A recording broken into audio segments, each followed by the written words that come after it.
मीरपुर ख़ास मुस्लिम लीग नून जे सरबराह मियां नवाज़ शरीफ के इस्तक़बाल के हवाले से नून लीग मनाटी विंग के सूबाई नायब सदर राजेश किशन भील पारां पोस्ट ऑफिस चौक ते इस्तक़बालिया कैंप क़ाइम कई वई है।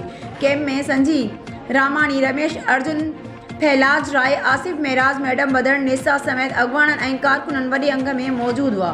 उन मौक़े ते मीडिया से ॻाल्हाईंदे मिनाटी विंग के सूबाई नायब सदर राजेश किशन भील चयो 20 अक्टूबर ते मीरपुर ख़ास डिवीज़नन जा हज़ारे माण्हू मियां नवाज़ शरीफ के इस्तक़बाल लाइ लाहौर रवाना थींदा आहिनि। वधीक छो त सॼे मुल्क मां लखे माण्हू मियां नवाज़ शरीफ के इस्तक़बाल लाइ लाहौर में ईंदा। हिन चयो मियां नवाज़ शरीफ जंहिंजी हुकूमती दौर में मुल्क में रिकॉर्ड तरक्याती कम थिया ऐं मुल्क की मैशियत मज़बूत थी। ईंदड़ इलेक्शन में नून लीग सॼे मुल्क में क्लीन स्वीप कंदी ऐं मियां नवाज़ शरीफ मुल्क जो वज़ीर आज़म थींदो। ॿीहर मुल्क में खुशहाल जो दौरो ईंदो जॾहिं त सिंध में नून लीग जा लखें कारकुन मौजूद आहिनि। नून लीग मुल्क की वाहिद सियासी पार्टी आहे जंहिं असांजे पुठिते पियल इक़लियती माण्हुनि खे ऐवाननि में मोकिलियो आहे। सूमार समय जो मीरपुर ख़ास।